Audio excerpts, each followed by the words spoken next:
Okay, let's begin with a word of prayer. Dear Father in heaven, we are very thankful, Lord, for this new day, for the blessings that we have of studying together, the fellowship,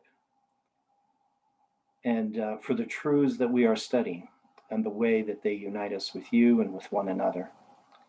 We ask, Lord, for your Holy Spirit to speak to our hearts and minds, give us understanding of things that are difficult, and correct anything that we think that is in error. Help us to understand truth clearly and to be able to present it to others as well. Help us to reflect your character, most of all, Lord, that other people will see in us your character. Forgive us for our sins. Help us to trust in you in all things. We pray this in Jesus' name. Amen.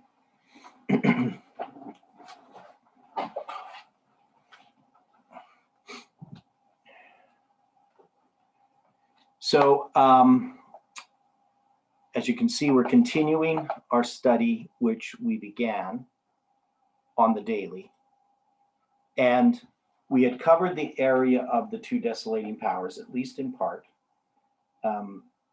Hopefully that's well understood, that this truth is something that Adventism has set aside, and it undermines the 2300 days.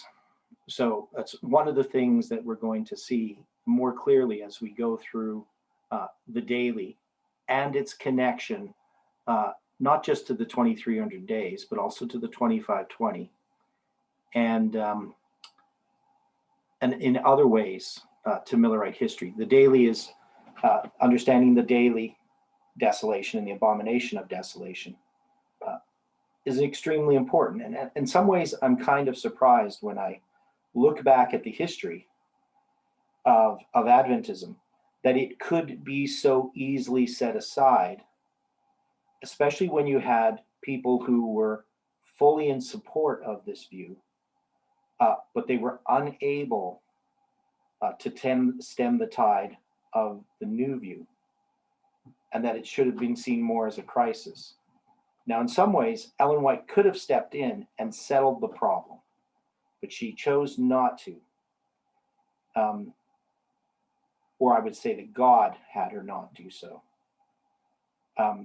Because I don't think it would have solved the problem. And it wouldn't have helped us now. So hopefully some of these things that we can see. Now, some of these things are a little bit difficult that we have to look at some other things, and especially when we get into the second part of this, the new view of the daily. So right now we're dealing with the pioneer view.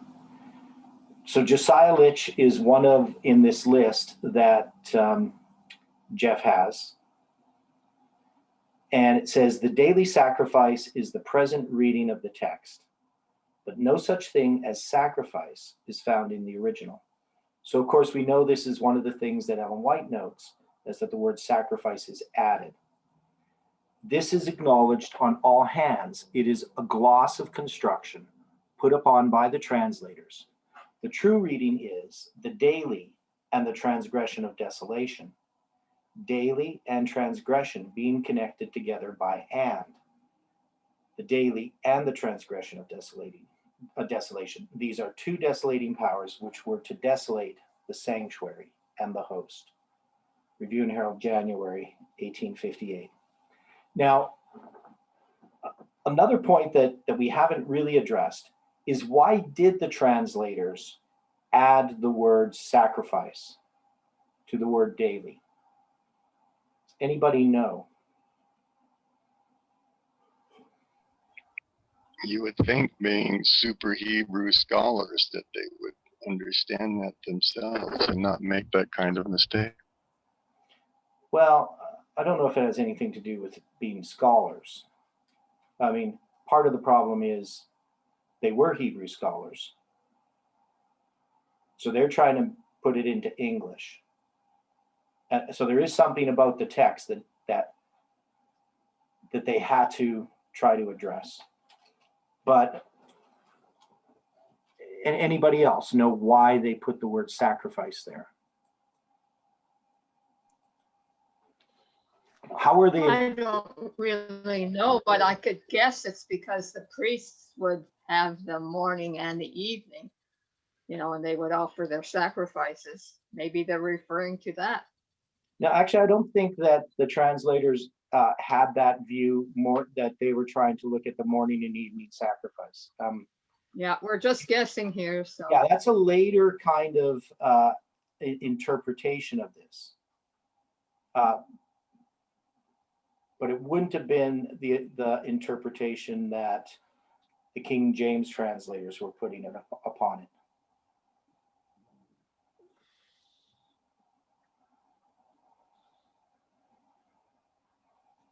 Because they have something in mind when they say the daily sacrifice was taken away.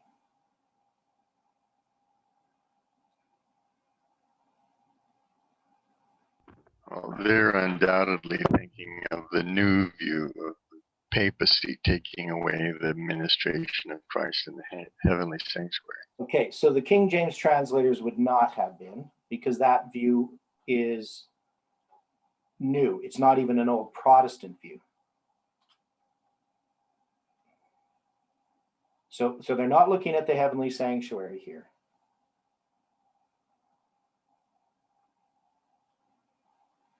Anybody else know why they put the word sacrifice there?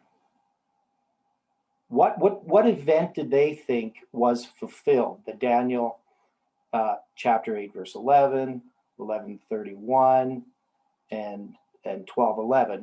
What event did they think was the taking away of the daily and the setting up of the abomination that maketh desolate? It had to be the whole thing with Antiochus Epiphanes, Okay. right? Yes, so this is Antiochus Epiphanes in their thinking, right? Now, there were two different views held at that time. So not everybody agreed with the Antiochus Epiphanes interpretation of the abomination of desolation. So when they're looking at the daily, how are they interpreting it? What is the daily to them? The daily sacrifice to the King James translators. More the ministration in the temple. Yeah, so they're just thinking about the literal temple. So they're not thinking about Christ's ministry in the heavenly sanctuary. I mean that's not even it's not even on the table. It's not anywhere. Now, you can also see a little bit of the problem, because the idea, how long shall be the vision concerning the daily,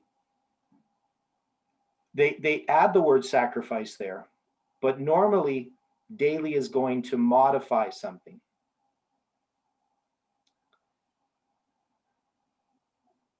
But in this case, it's hatamid. Now, we looked back yesterday and we saw that William Miller didn't understand the Hebrew. He doesn't know that it's a noun. All he knows is that when he looks up daily sacrifice, he doesn't find that phrase anywhere else in the scriptures except in Daniel. And so he is taking the position that since I don't see that word anywhere, that phrase, daily sacrifice, anywhere in the Bible except in Daniel, he then looks at the taken away. It was taken away. And then that leads him to 2 Thessalonians. So God leads him to that. Now, I don't know if he had studied the Hebrew that he would have necessarily come to that conclusion.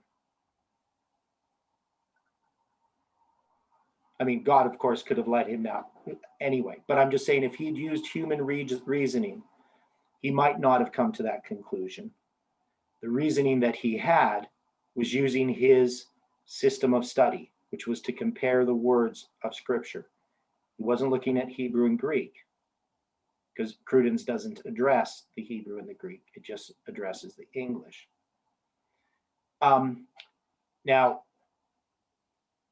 somehow, he's looking at this. He knows about the Antiochus Epiphanes interpretation. or does he? Do you think Miller would have known about that understanding that Antiochus Epiphanes is considered the abomination that makes desolate, or he brings this abomination or transgression of desolation into the sanctuary? We know he does later. But do you think it's possible that he would have understood, even when he's studying these things, he would have had some understanding about how other people would have seen these things? I mean, maybe that's a bit of speculation.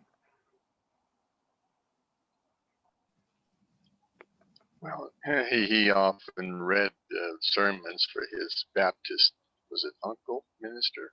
Yeah. So he was exposed to the Bible, but as a deist at first, he was skeptical of it. Yeah. So I think it was a common view, and that it's very possible that he crossed it. But he's not accepting something just because he read it somewhere. He's looking at the scriptures, trying to have the scriptures establish the truth. Now, somebody, I was having a discussion with, it actually was with the guy who has that 666 study dealing with the popes. So I can't think of the guy's name offhand. But I was having a discussion with him, and he takes the position, and it's kind of one of those strange arguments. With the 2520, I don't know if anybody remembers Vance Farrell's articles, but Vance Farrell proposed that the 2520 was an invalid prophecy because William Miller got it from this lady. What was her name? I can't think of it. I have Vance Farrell's study on my website, and somebody responded to it. I think it was Bud Alavisos. Oh, okay. Anyway, there was this lady. I can't think of her name. Every time I try to think of somebody's name, I go to the wrong box in my head. It's called the panic box. So I can never think of people's names when I need to. But anyway, this lady was sort of an eccentric American lady who was teaching about the 2520, but much after Miller had first introduced it and written about it. So obviously Miller didn't get it from this lady. But this was an argument that Vance Farrell had, that since Miller got it from someone else in his mind, then that invalidated it because of this person and their character. Now, a similar type of argument was made by this guy regarding the 2300 days. He claims that Miller got it by reading a book by Lucanza, which seems kind of ridiculous. And everybody know who that person is.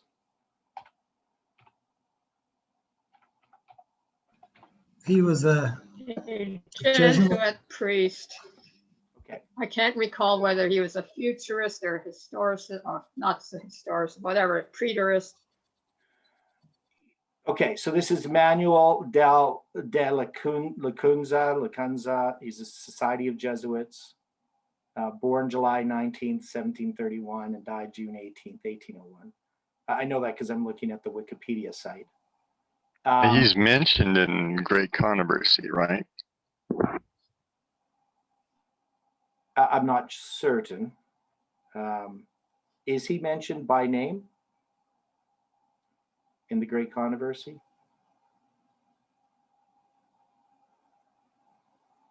Yeah. Seems familiar to me. I think he is. Yeah, and I'm pretty sure he's the futurist, because you have the other guy, the two Jesuit priests. One is the preterist, one's the futurist, and Lacunza, I believe, is the futurist. Alcazar was the other. Alcazar, yeah. And now, in some ways, I'm just reading here.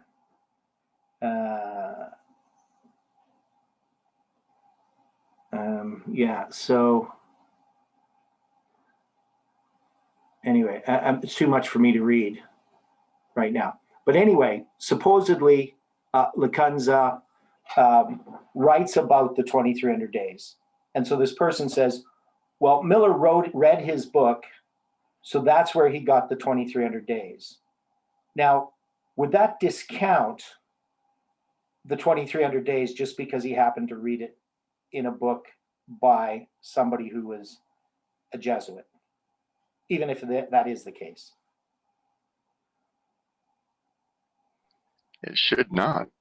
It shouldn't. I mean, because you always know that Satan mixes truth with error. But we also know that people like Isaac Newton, who predates Lacunza, also taught of the 2300 days. Right? So it's kind of strange arguments that people use to sort of muddy the waters about something. It'd be like saying, well, the state of the dead can't possibly be true because Jehovah's Witnesses teach it also. I mean, it would be a poor argument. But people use those types of arguments. Now, when it comes to, anyway, getting back to the view of Antiochus Epiphanes, it's pretty clear that the reason that they did put sacrifice in there is they're thinking of the earthly temple, and the abomination of desolation would then be Antiochus Epiphanes. Now, of course, we have the problem because Christ puts the abomination of desolation future. So how do you think people addressed that problem in the Protestant world?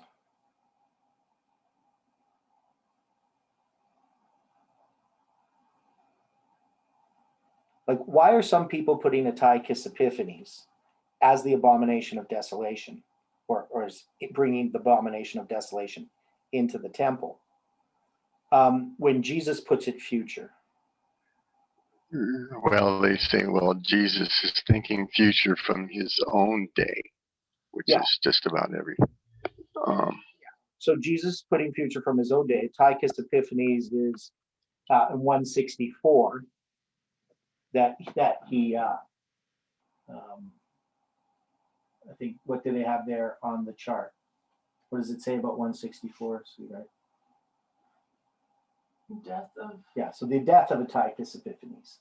Yeah. Okay, so you have Antiochus Epiphanes dying in 164, and Christ talks about the taking away of the daily, basically, and the setting up of abomination of desolation in the future.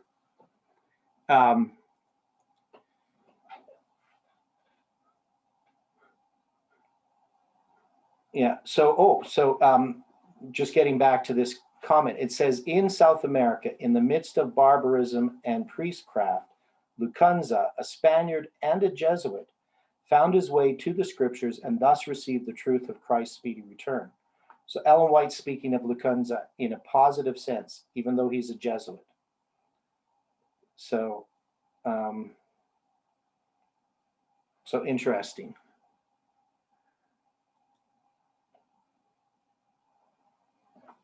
So there's something there that we need to look into.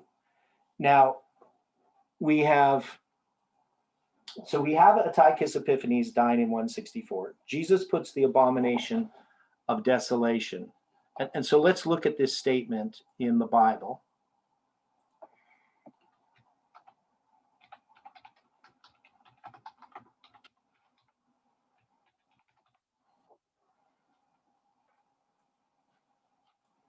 So we'll have to share the screen.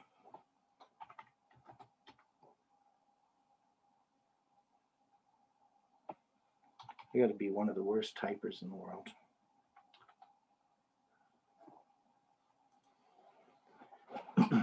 So this is, here, I'll switch this.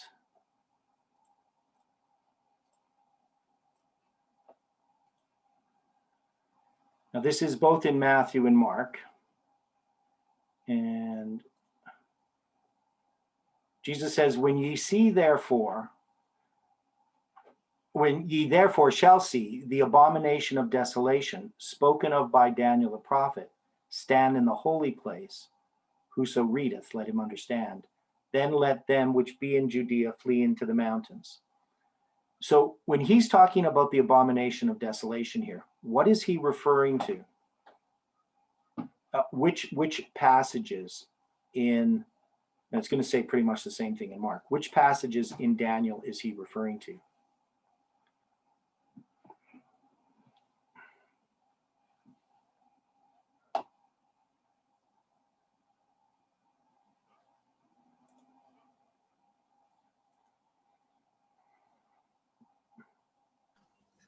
I would say it's Daniel 9. Okay, so Daniel 9:27. So Daniel 9:27, it says, he shall confirm the covenant with many for 1 week, and in the midst of the week he shall cause the sacrifice and oblation to cease. And for the overspreading of abominations he shall make it desolate, even unto the consummation, and that determined shall be poured upon the desolate. Okay, so he's referring to that passage, and also we could say that he's referring to Daniel 12:11. And from the time that the daily shall be taken away, and the abomination that maketh desolate set up, there shall be 1,290 days. So in Daniel 9:27, when he's talking about the abomination, the overspreading of abominations, what is he referring to? Is he referring to the papacy?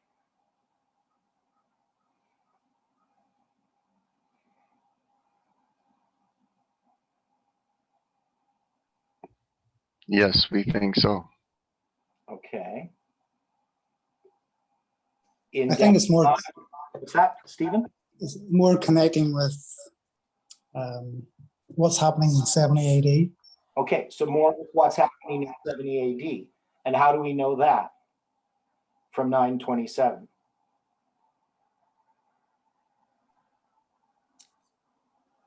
Well, the papacy is more connected with being the transgression Okay. of desolation. Well, but you would have to say that 12:11 is actually addressing the papacy. And it says the abomination that maketh desolate set up. So in 12:11, we know that the abomination that maketh desolate is the papacy. And so this is an extremely important point, because Jesus is doing something and Daniel is doing something that few people notice. And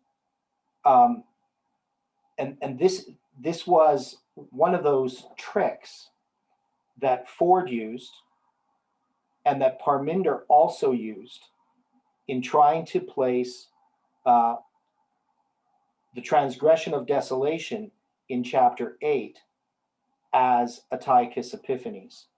So I want you all to follow very closely. So we're going to look at these texts, we're going to draw this up, and we're going to see that the Bible is showing us how to understand prophecy. So if we go back to Daniel 8:11, because there's lots here in this chapter that we're going to go through, but just taking this part, 8:11 to 13, he magnified himself even against the prince of the host, and from him, that is, from who? Because it says by in the King James, but the word there means from. From him the daily was taken away. So who was the daily taken away from?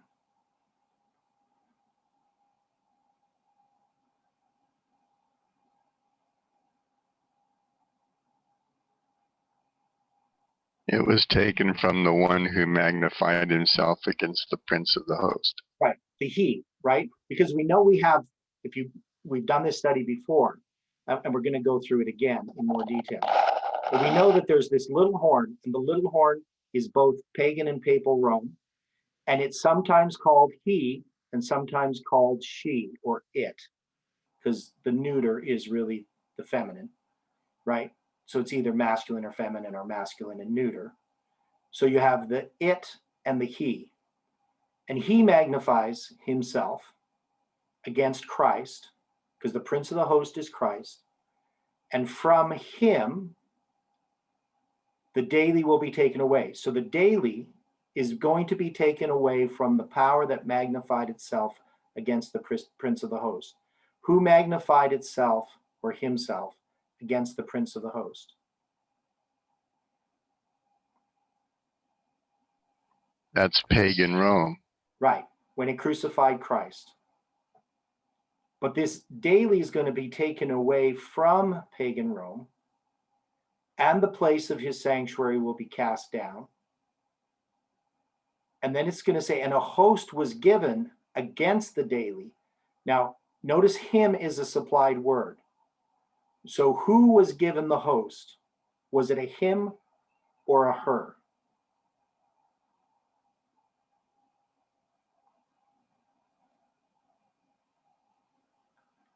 Who's given this host? Is it talking about the papacy getting a host? And a host would be an army. Or is it paganism or papalism getting this army? We would have to say it's papalism, right? Because it's going to be against the daily. Now then it says by reason of transgression. So, And the host came from the daily, the pagans. yeah, well, yeah, because they were converted. But that's why a host is going to be given him. So we know that the daily is going to be taken away, and the abomination of desolation is going to be set up.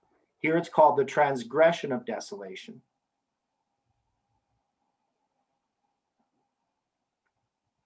So the interpretation of this passage, I mean, I know not everybody knows all the niceties of Daniel 8. And so we're going to go through this in a lot more detail as we go through this study.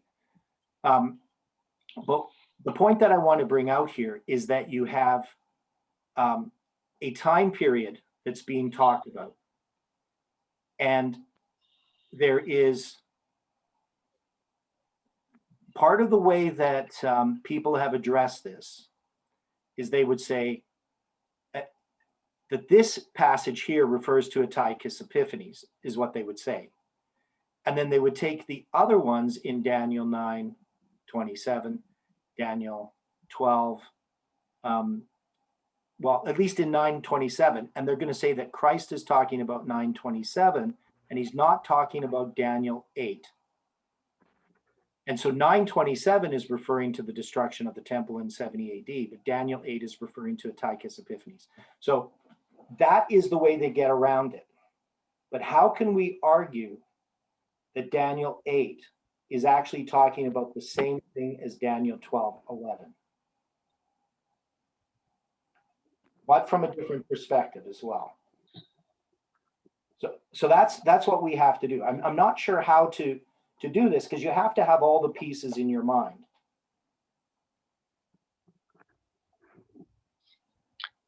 You have to know the history that happened. Well, you have to know the history, but also you need to know these passages and what's being talked about. Now, I mean, as Seventh-day Adventists, we are very sure that when we look at Daniel chapter 8, we see Greece conquering Medo-Persia, right? And then we're going to see this and that horn, that notable horn, is going to be Alexander. And then that horn is going to be broken, right? So, and we're going to go over this, but right now I'm just trying to do a summary because I want to look at this one particular point. And that it's going to, and 4 horns are going to grow up, right? So We tend to get stuck on the word winds right there. yeah, Or maybe we get sidetracked on winds.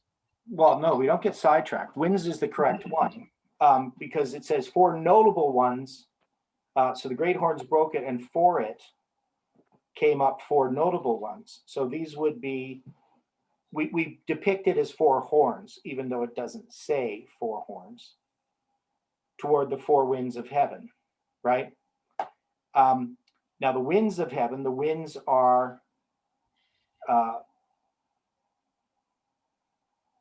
directions of the compass, right? And out of one of them came forth a little horn. So this little horn comes out of either one of the four horns or one of the four winds. And we take the position that it's out of one of the four winds. That is, the little horn doesn't come out of Alexander's kingdom.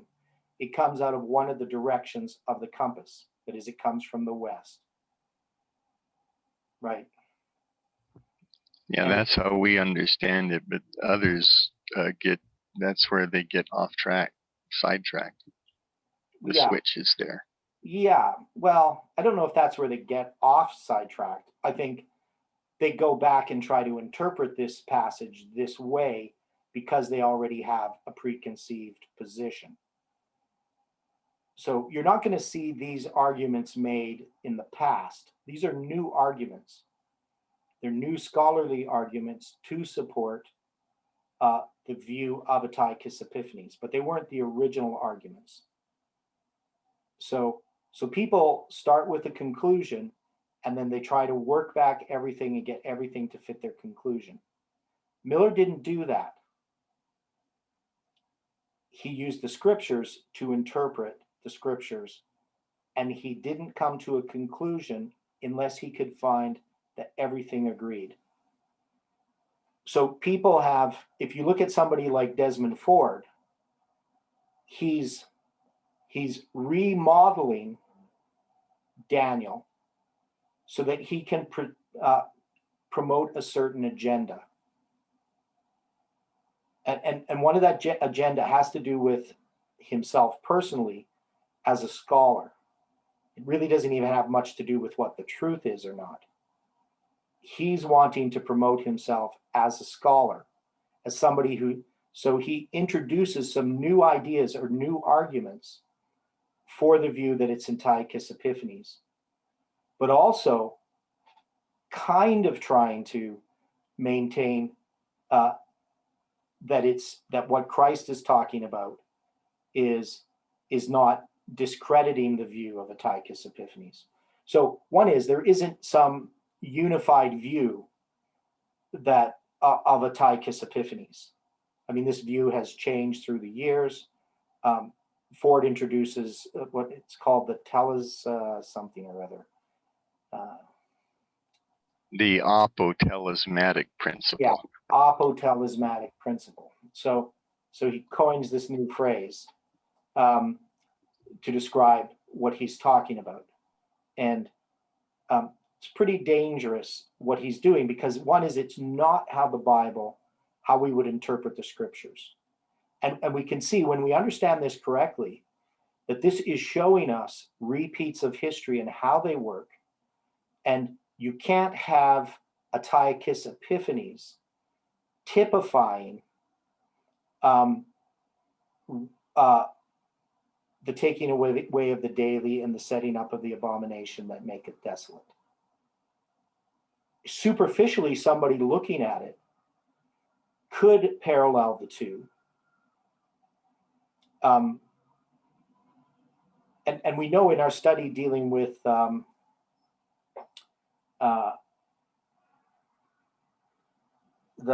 chronology around Esther and the book of Esdras and so forth, and the history of the Maccabees and the book of Maccabees, more particularly, which Ellen White really directs us to and the charts direct us to, that there are things that we missed. And there is some point in which we could look at Antiochus Epiphanes historically as part of prophecy, but not particularly this one. And that's because of the characteristics Antiochus Epiphanes doesn't fit the characteristics that are here.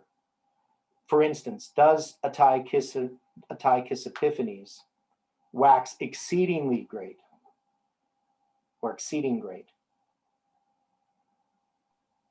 No, he was just a minor uh,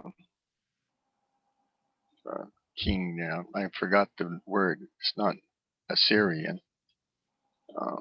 Seleucid king in a series of Seleucid kings. Right. And it's not true that he waxes great toward the south, toward the east, and toward the pleasant land.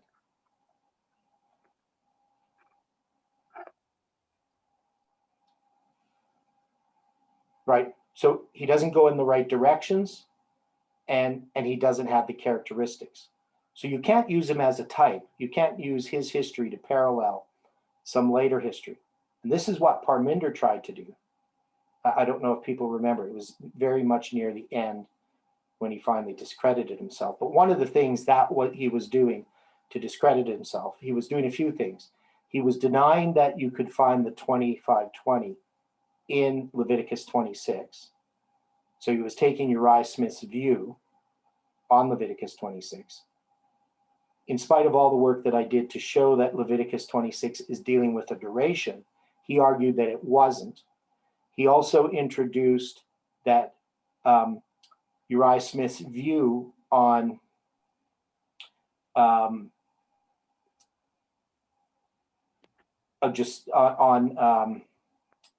Daniel, Turkey is, Daniel 11, Turkey, was correct because Uriah Smith got it from Josiah Litch. And then he also argued. yeah, when he said that, all my alarms went off. And I wrote Jeff a note saying I can't buy Pippenger anymore. Yeah. And then he also introduced that Antiochus Epiphanes fulfills Daniel chapter 8. So Parminder basically undid things that you can't undo. And one of the things about this movement is that as we continue to move forward, now, why do people say Parminder did a series on the 2520 in 2009? Because that date keeps getting thrown around. Does anybody know why they say 2009 was when Parminder did this series on the 2520 in Arkansas? It was just a note here on the chat. It may have been a series by Manjit rather than Parminder. Well, Parminder, I got a whole bunch of videos. yeah, because my understanding is it's in 2010, and because that's when they were published, was in 2010. His 20-part series, I think it is, on the 2520. But does anybody know for certain that they were in 2010 or 2009? It's completely an aside, but it was just up there, and it's something that bothers me because they used 2009 to have a period of 10 years. Test does, but it was always said it was 2010, and then in 2019 they changed it to 2009. So I'm not really sure. Maybe he started in December of 2009 or something. I don't know. But it was in 2010 they were published. So if anybody could find that out, it would be nice. So anyway, Parminder undid these things. And one of the things about this movement when I first came in is that we established that the prophecies and the understanding of the past was correct. Doesn't mean every single detail, but we couldn't do something like reject Josiah Litch's prophecy, for instance, and say that really the trumpets are just the plagues and they're in the future because they have some similarities between them in symbolism. So we're going to put the trumpets into the future, which many people do. Or we're going to reinterpret the beasts of Revelation, things like that. None of that new stuff was happening in this movement. And we definitely were accepting, that it's not Antiochus Epiphanes in Daniel 8, that it's not, that the new view of the daily we weren't going to accept, all these types of things. So anyway, let's get back to what I'm trying to point out here.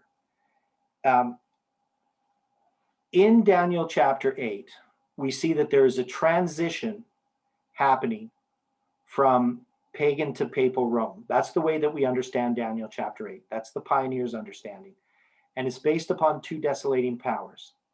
And William Miller doesn't fully understand the Hebrew, but he gets the right answer. Now, he's looking at Daniel 8 as the taking away of the daily and the setting up of the abomination of desolation, or the transgression of desolation, right? Which is, we should put these verses so we can see them. So they're going to have the daily taken away, and it says by reason of transgression. There's a lot of little details in here that sort of have gotten muddied through all the arguments through the years and different positions. So why does it say a host was given him against the daily by reason of transgression? Anybody know what that means?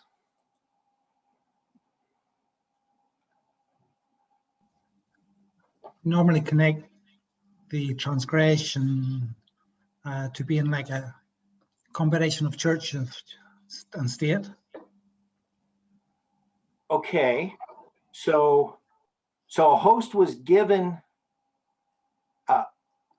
to the papacy in opposition to the daily. So you're saying by reason of transgression means the connection of church and state.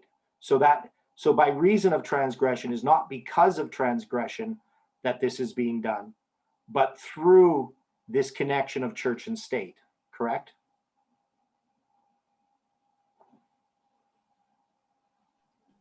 Yeah, that's what we're saying.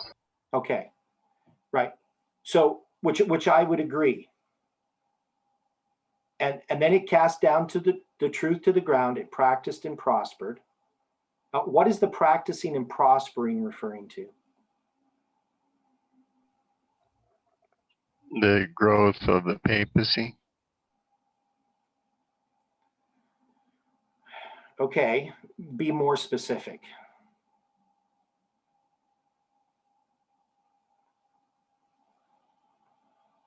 Okay, so prospered means to push. So this would be part of the military idea of the papacy that is going to use this host to further its ends, right? So you have this army that's given against it as it connects the church and state together. It's going to cast down the truth to the ground. We're going to leave that one for now. But it practiced and prospered. Prospered would refer to its military exploits. What's the practice refer to?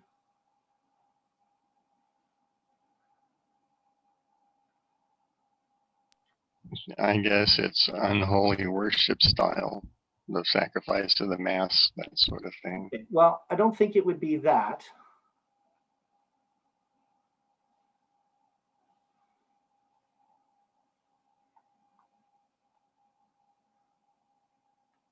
I mean, the word can be translated like so many different ways, perform, just tons of things: to finish, to fit, to fly, to follow, to fulfill, to furnish. I mean, it just goes on and on. There's a huge list of words in which ways it could be translated. It means to do or to make.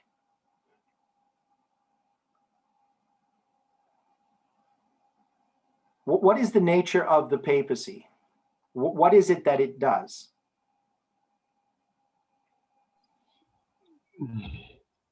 You mean like to bring paganism into Christianity? No. When you get church and state combined, what is it that the church will do? Oh, persecution.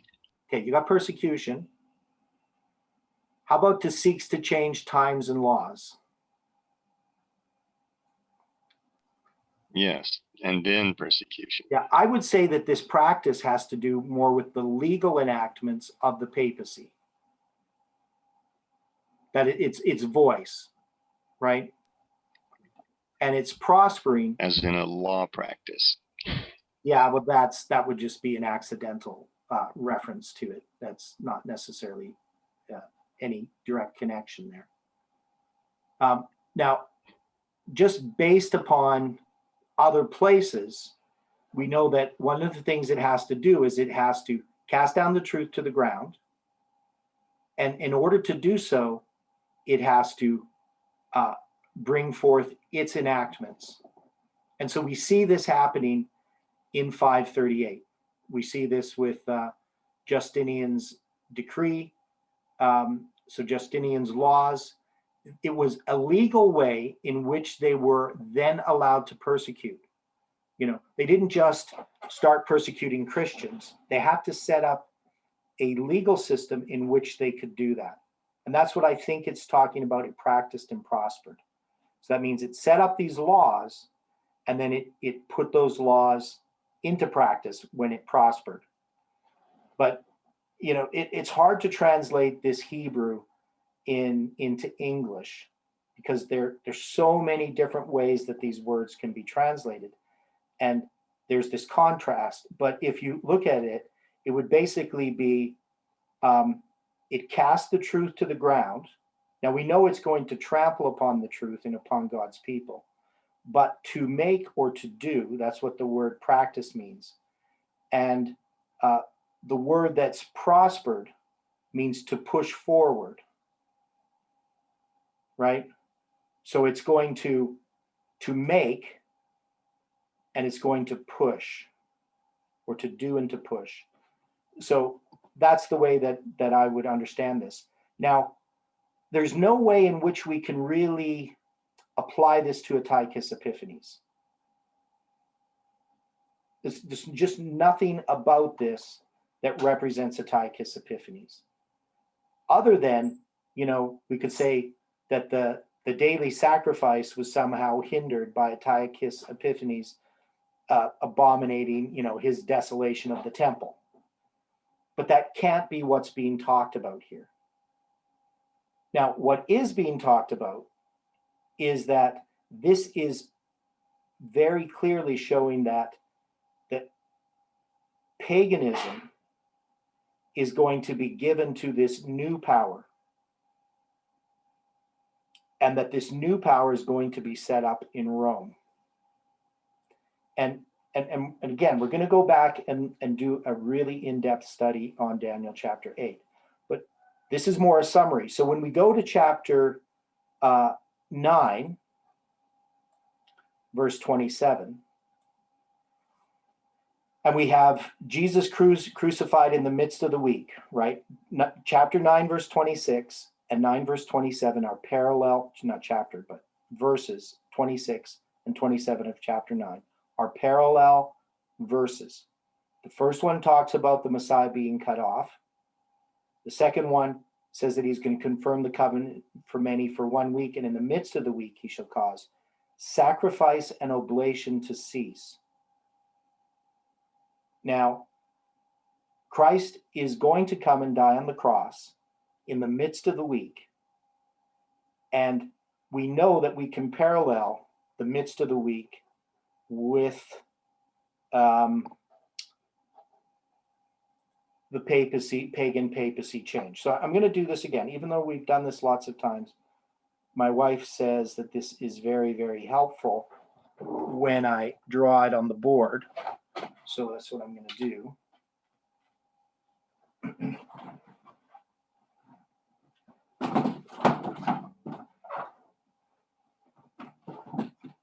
Okay, so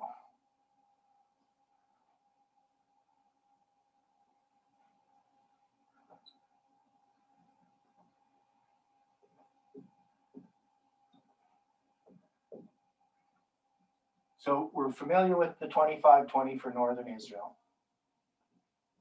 and the two desolations. So you got pagan, papal, 1260, 1260.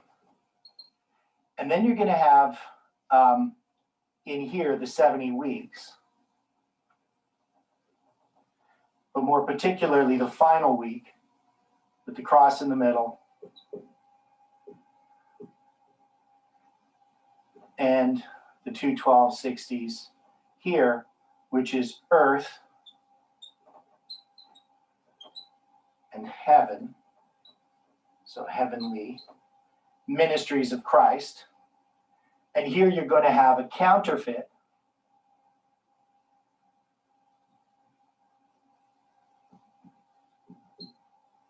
week. And you're going to have, this is the earthly counterfeit, and this is a counterfeit of the heavenly.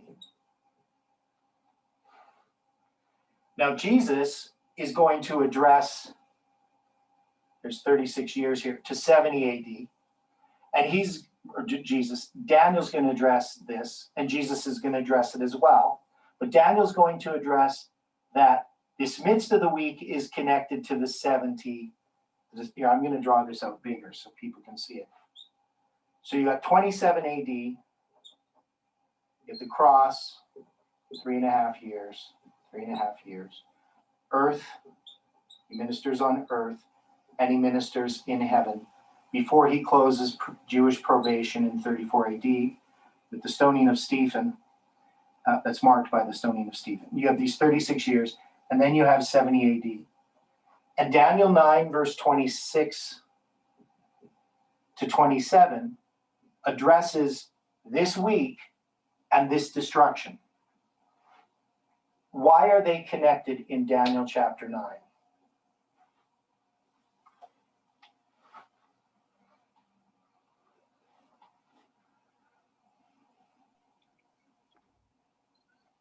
Now, Well, I was going to say these are both become waymarks in the closing of probation and judgment upon apostate. okay, well, that may be true, but that's not the answer I'm looking for.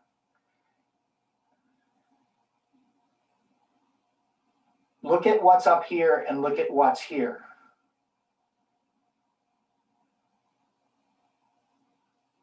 Now, this is about pagan Rome, right? Pagan Rome's going to come and it's going to crucify Christ.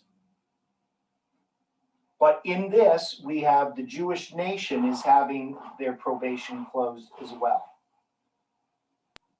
But then pagan Rome is going to come and destroy Jerusalem.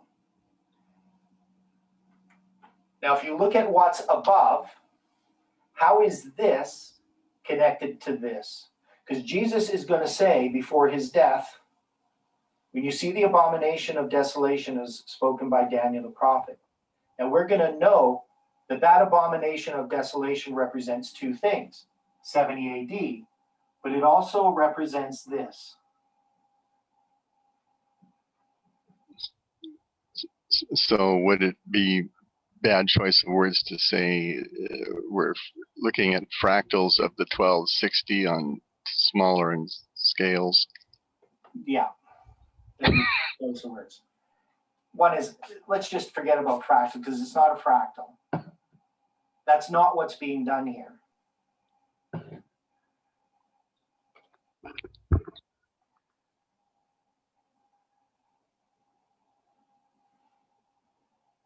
Does anybody see what I see?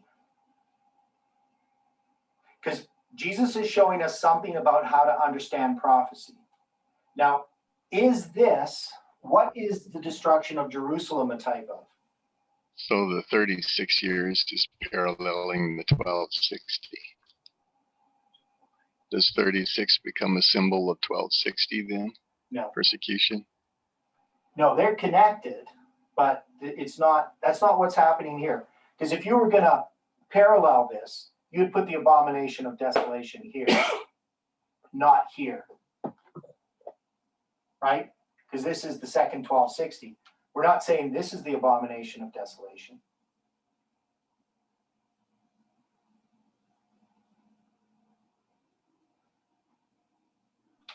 I was looking at AD 70 as parallel to 1798. Yeah, but it's not. That's what I'm trying to say. It's not. Do you have in mind a triple application of prophecy? Right. We have a triple application of prophecy. Okay. So we know the abomination of desolation here with the destruction of Jerusalem, it's a type of the end of the world. That's the first chapter in the Great Controversy. And one of the things you can see in the Great Controversy in the first few chapters is Ellen White is really laying down the understanding of what we're looking at here. Not with such visual representations and the time periods exactly laid out like we're doing here, but she's still laying down the principles there. She's showing us, one is that the destruction of Jerusalem is a type of the end of the world. And she talks about, histories being repeated and so forth. Now, we can see that this is the true covenant week. This is a counterfeit, right? So this is not the true. This is the counterfeit of this. The counterfeit of the earthly, the counterfeit of the heavenly. And this is where the new view comes in as something that contains a partial truth, but contains with it deadly error. So what is it that the Millerites could not see about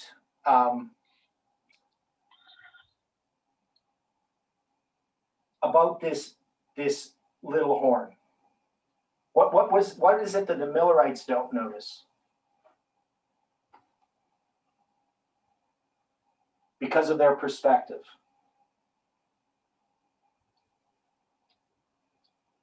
It's a simple one.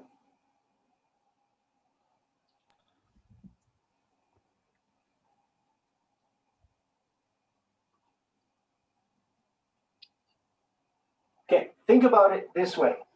1798, there's a deadly wound. When's the deadly wound healed for the Millerites? How would they interpret Revelation 17? And the seven heads, and the one is, five are fallen, one is, and one is yet to come. When are they going to see the eighth? Have you ever thought about that? No. Okay. They don't? Yeah, they don't. Okay.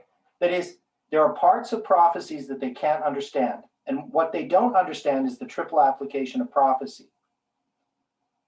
They don't see that there is, at the end of this period, there's this reform. So there's much more detail that we would have to look at. I'm struggling to grasp the triple application right now Yeah, myself. well, triple application of prophecy is you have different histories that come together, two histories, and those two histories come to represent a third history, and the history is the end of the world, right? So we have an abomination of desolation that's here, but we also have an abomination of desolation that's here. Both of these abominations of desolation represent something that happens at the end of the world. Even though this is the destruction of Jerusalem, what is this? That's a form of destruction of Jerusalem in the spiritual sense. The persecution.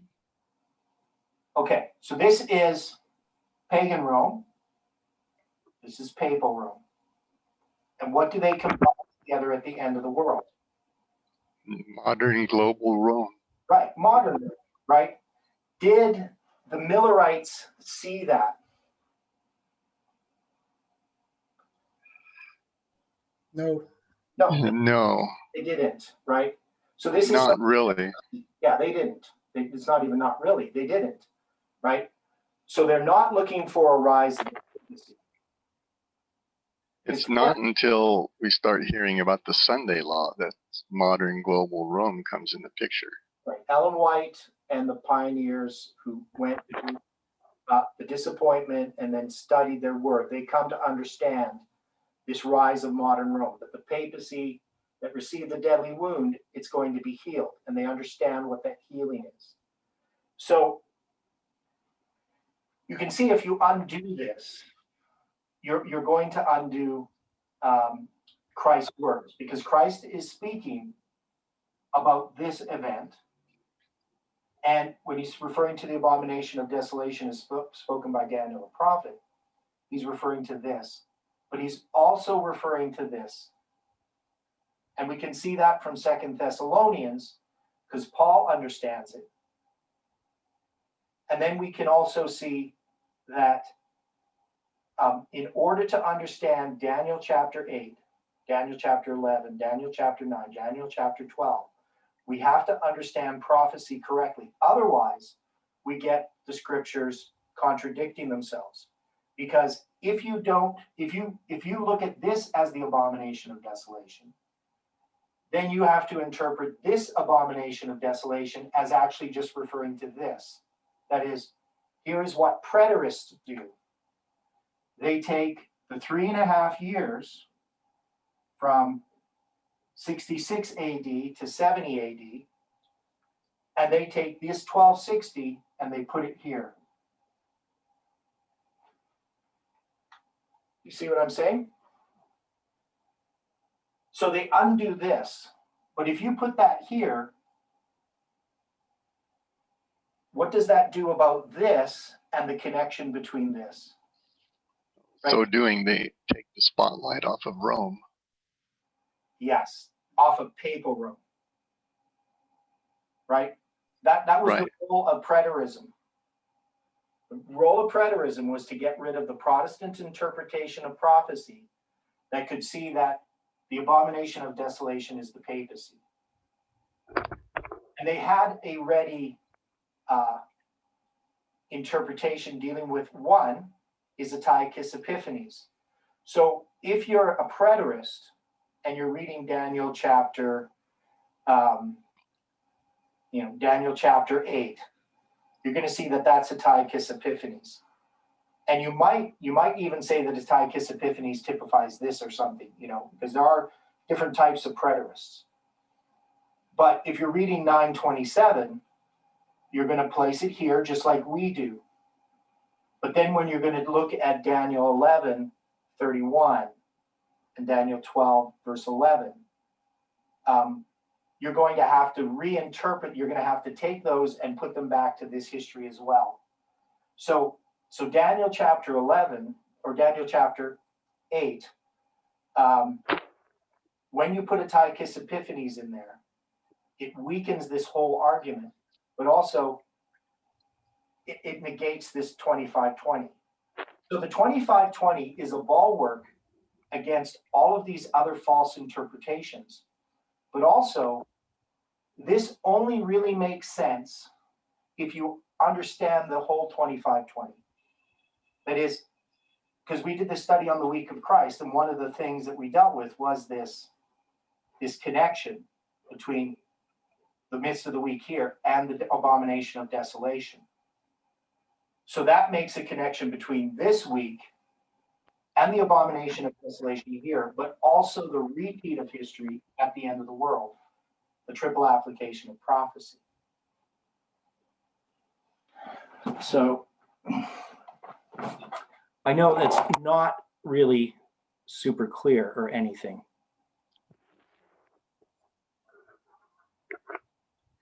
It's something we're going to have to continue to work out. Well, I'm understanding now that the 2520 gives us a framework to put these points in, especially the 3 occurrences now of the abomination of desolation. Right, because this was the beauty of understanding the 2520, is that once I understood the structure of prophetic chronology, I could see that even though Adventists never understood it, that is, Miller didn't understand Hiram Edson's 2520, and yet you can see how beautifully it fits, and it answers so many questions. It ties together so many scriptures. And what it's doing is it's giving us a way to look at prophecy, because you're now going to have Jesus saying something. And he's definitely going to be talking about Daniel chapter 9, verse 27. when he refers to, when you see the abomination of desolation is spoken by of Daniel the prophet. But we know he also is taking Daniel chapter 8 and Daniel chapter 12 and verse 11 and 11:30-31. And he's seen also that the taking away of the daily and the setting up of the abomination that make it desolate is not just a future, is not just an event that would be connected. It definitely is not connected with the past. It hasn't happened yet. But it's a future event that is not even talking about the destruction of Jerusalem, because he's clothing the prophecy about the destruction of Jerusalem with the end of the world. And I had a long discussion, hundreds of comments back and forth on my, I think it's the number 16 of the Week of Christ study. I think that's the one it is, with a preterist, where he dances around all of this stuff. He just keeps trying to attack from different directions. He's not really interested in anything. But it was helpful for me to look at how preterists looked at this stuff and to see how they have to basically take the prophecies that are dealing with the end of the world and try to put as much of them as they can into 70 AD as being the end of the world that Jesus is talking about. That Jesus isn't talking about really the end of the world. He's only talking about 70 AD. And of course, it makes the Bible, what they're trying to do is make the Bible, they say, meaningful to the contemporaries. It really takes the meaningfulness away from us. That is, if you're going to undo all these things, then it's not going to be meaningful for us. This is just a bunch of dead facts, like last year's almanac, if you're a preterist. So can somebody try to explain what I did with this statement of Jesus? Because I don't feel that I expressed it very well. Maybe Stephen, because he's always good at summing things up. So can you sum up how we looked at Daniel 8, verse 11, 9:27, and 12, verse 11? And what it is we learned by looking at these verses in connection with what Jesus says in Matthew 24, verse 15. I'd rather not this time. Well, I know you'd rather not, but can you try to put it in your own words? Because it might be helpful for other people. Even if it takes you a while, not like you have to do it in one sentence.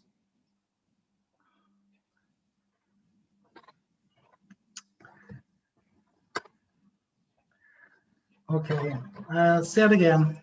What the verses? Okay, so we have the daily and the transgression of desolation in Daniel chapter 8.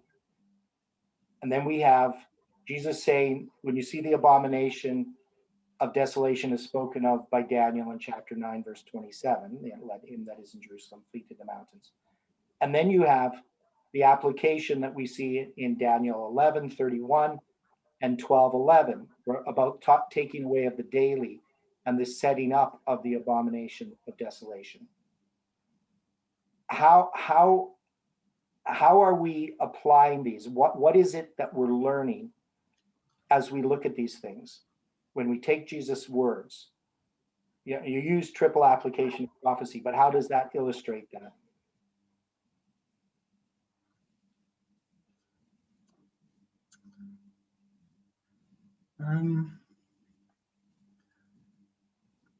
I think we're seeing the same words being used for two different events. Okay. 70 AD and 538, or around that time period anyway. Okay.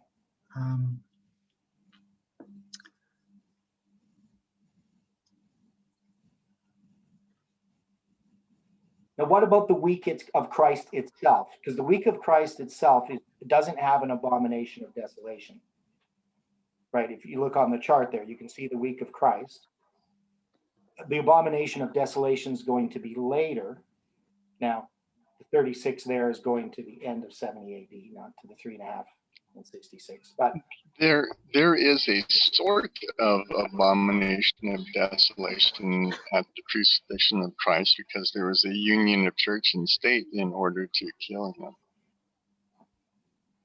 yes, that's true. So you could put an abomination of desolation at the cross because it is a type of the Sunday law.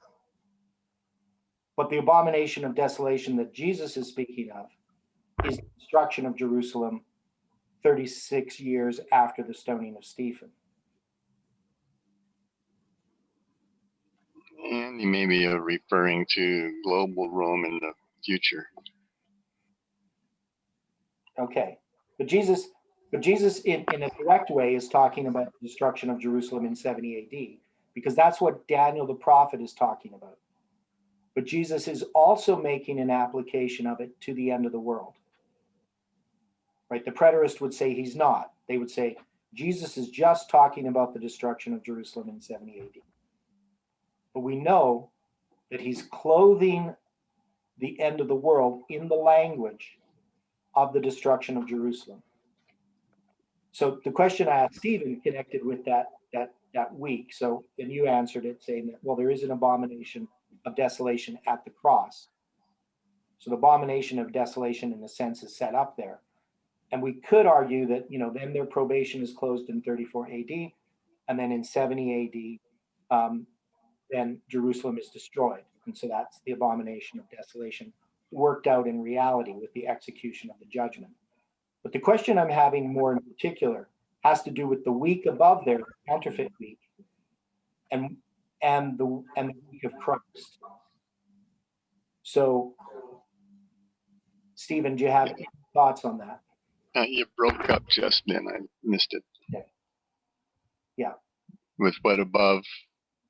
The bottom, above and below, the 2 weeks. So I'm asking Stephen if he has any thoughts on these 2 weeks, why the abomination of desolation is marked in 538 to 1798, or we could say 538. But we see the abomination in 70 AD. What does that tell us about what Jesus is saying?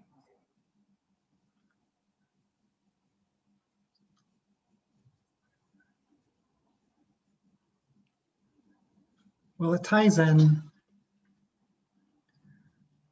with the 666 idea Okay. from Jehoiachin. 597 BC to 70 AD. Yeah. Yes, the 36 years there. But then you also have 2 periods of 252 years from the end of this out there week of Christ to 538. Yeah. Okay. So you're going back to my week of Christ study, where we address the 666, 666 years. That is, when we look at the connection between pagan Rome and papal Rome, we also can go back all the way to Babylon. So papal Rome is modern Babylon, but it's connected through pagan Rome, right? So you got modern Babylon in Leviticus 26, it talks about this siege, and they're going to measure your bread by weight. That's Jehoiachin's captivity, and he's in captivity for 36 years. From when he's taken captive to the destruction of Jerusalem is 666 years. And that follows a 36-year period from the close of probation for the Jews. And 36 is a symbol of 666, and it happens at the beginning and the end of these 666 years.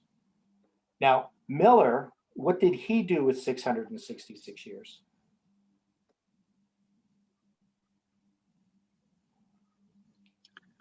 He had them end and With the taking away of the David. 508, and he began it at 158. Okay. so I'm going to get rid of this diagram here because we know this. And I'm going to try to draw out these 666 years a little better. So you got 597 BC. You're going to have 36 years of Jehoiachin's captivity to 561. And then you're going to have the close of probation in 34 AD. And 36 years later, I always draw two. You're going to have the destruction of Jerusalem in 70 AD. Right? This is a period of 666 years. 36 is a symbol of 666 at the beginning and at the end. Now, William Miller is going to go, we're going to put these here, 538.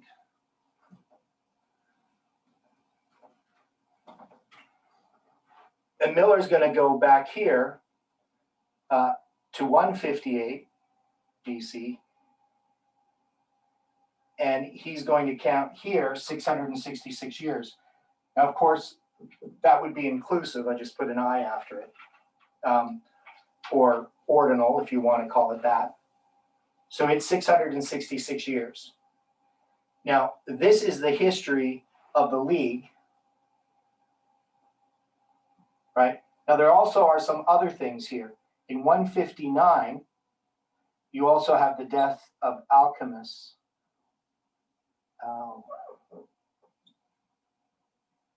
Who's the high priest, and they go 7 years without a high priest.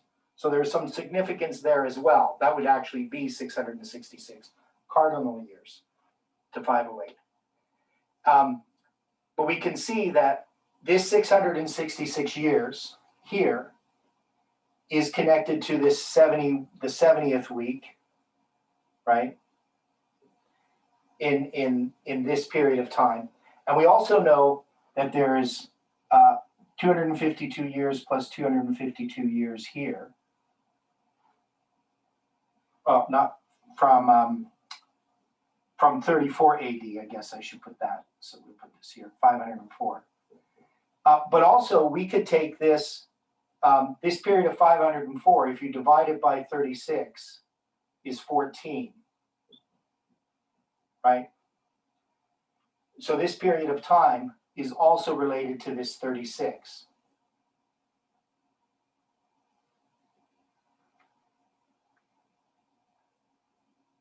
And this should be here, pardon me. So we have this structure here. So, but what we're trying to say, so, I mean, this is a little more complicated, a little bit more involved. But the point is, we have pagan Rome. Pagan Rome in Daniel chapter 8 is going to be the one that's going to come against the prince of the host, right? It's the one that's going to crucify Christ. And it has a certain nature. And that nature we call paganism. It's a counterfeit of the earthly sanctuary. But then the papacy is going to come and it's going to take the daily paganism and it's going, or the counterfeit of the earthly, and it's now going to do a counterfeit of the heavenly sanctuary. Now, one of the things about the new view, when we look at that, is we're going to see that the new view has this appeal because it's now addressing the heavenly sanctuary where Miller's view did not. Miller isn't understanding the heavenly sanctuary. But there is, in a sense, where this is a counterfeit of the heavenly. Even though they talk about the two desolating powers, they're just looking at the persecution aspect, not at the counterfeit aspect. So there is something about the new view that's correct. The problem is it takes away this whole time element because it has ignored the 2520. That has been rejected. And that opens up the door for the new view of the daily. Because if they had maintained these two desolating powers, if they had understood this counterfeit week, if they had understood this connection here, if they had maintained Miller's view of the 666 years, and if they had come to understand this 666 years, if they have the light that we have, they would never have come up with the new view of the daily. But also, they lose, you wouldn't have had the apotelismatic principle or whatever it's called by Ford be introduced, where you're going to try to see Antiochus Epiphanes as typical of this, because he can't be. He doesn't meet the qualifications. And then you're not going to see the triple application of prophecy. Then you're going to have to try to deal with Christ's words. And you might argue then, well, he's just talking about the destruction of Jerusalem in 70 AD. So you create all these different problems. And I realize, it's a rather complicated issue because so many different things are tied together. This is like a nexus, the cross of Christ. It's tying all these things together, all these truths that we understand as Seventh-day Adventists, and that this movement has preserved or resurrected and brought again to Adventism. All of these things are tied together. And if you start to attack one of them, you destroy the whole picture. And that's why it's difficult, because they're all connected. And this is the struggle that I have personally as I think about trying how to teach this to Seventh-day Adventists. It's easy to teach to non-Adventists, because non-Adventists don't have all the water being muddied, right? You can introduce a clear, fresh stream to them, and it's going to be refreshing. But the Adventists are in the miry pool, the mud, and they don't want to get out of it. They're like pigs wallowing in the mire. And Loughborough's three mud puddles vision. yeah, you could go to the three mud puddles. And so somehow Adventists have to, open their eyes and look at these things afresh. But that's difficult to do. And it's going to be difficult to look at. That is, there's a lot of information. And I keep thinking, how can I make all this information more understandable? How can I simplify it? But every time I try to, everything's connected to everything else. And it's hard to look at something in isolation. But I think the simplest thing we can look at is that Jesus is here before the cross.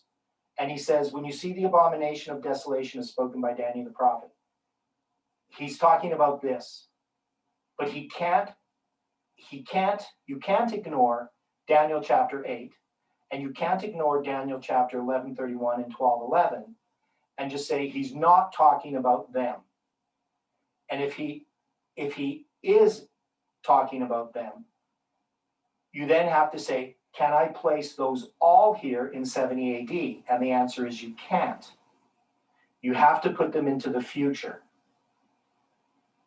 right? You would have to understand the connection of this time here, when Jesus talks about the times of the Gentiles.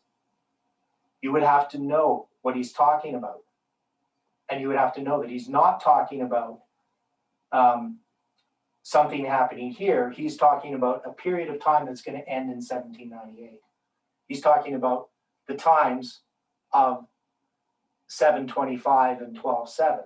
This is Daniel 12:7. That's Daniel 7:25.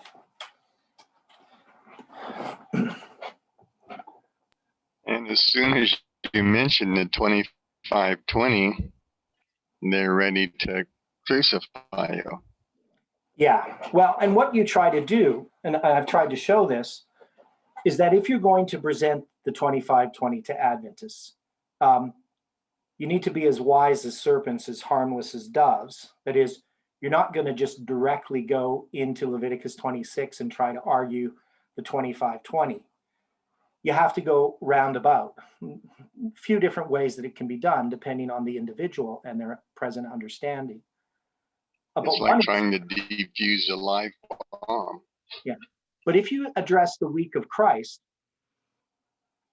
the week of Christ is extremely powerful symbol of the 25:20, and that's where I would start with, is something like the week of Christ, and then I would also focus upon other chiasms. I'd maybe go to the story of Joseph and show the chiasms there, and go to Ezra chapter 7 to 10 and show the chiasms there.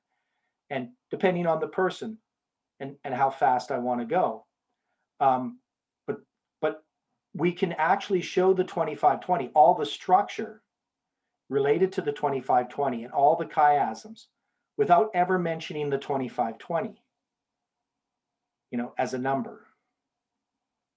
But if a person can accept a whole bunch of those things, if they can start to see Millerite history, for instance, if you can show them that midnight, July 21st at Boston, when Samuel Snow declares it's midnight, that's the midway Ellen White's talking about. When you can line up those dates, the first day of the first month, the fifth day of the fourth month, the first day of the fifth month, and the 10th day of the seventh month. And then you can also go to 457 BC and you can see the first day of the fifth month and the first day of the first month there. And then you can also show the chiasms that exist in the story of Ezra in 457 and show how the symbols match with the fifth day of the fourth month and the 10th day of the seventh month being the 107 days and the 54 days and Pentecost and Samuel Snow's letters. So a structure can be built to a receptive heart and a receptive mind without addressing the 2520 directly, by establishing that Adventism, the foundation was laid correctly. But it's a difficult task. But there are those who are studying and looking for light, who are open. And so our job is not to answer the naysayers, the ones who are attacking us so much, but to have light to be able to present to those that are open. Now, the issue of the daily, there's still a lot of things we're going to have to look at. And we didn't really get very far, again, in our notes, which I didn't expect to. But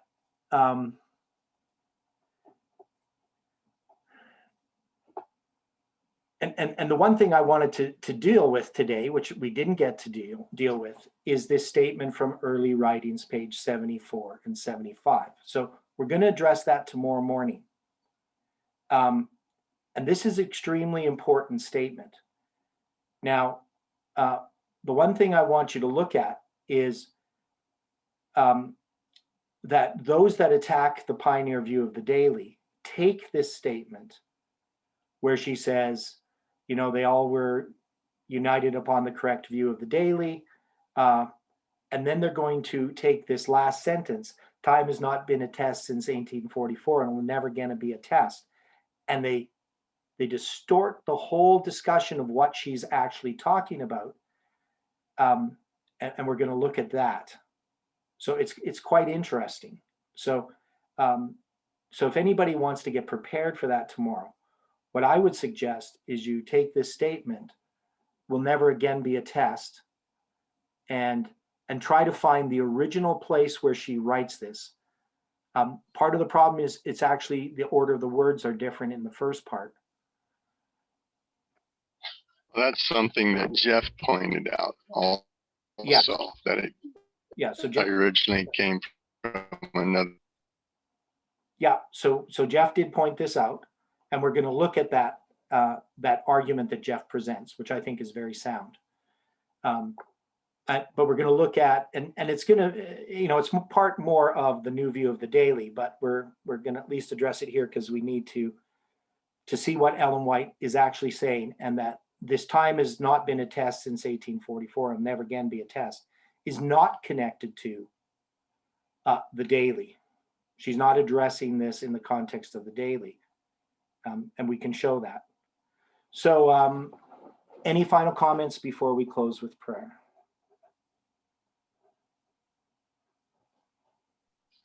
I envy your ability to keep your head.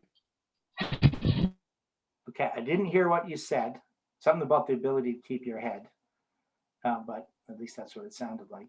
I envy your all of that strip. Okay, again, you're just sounding robotic. So let's close with prayer. Dear Father in heaven, we are thankful, Lord, for this study. I pray that you can help it to be clear in people's minds. It's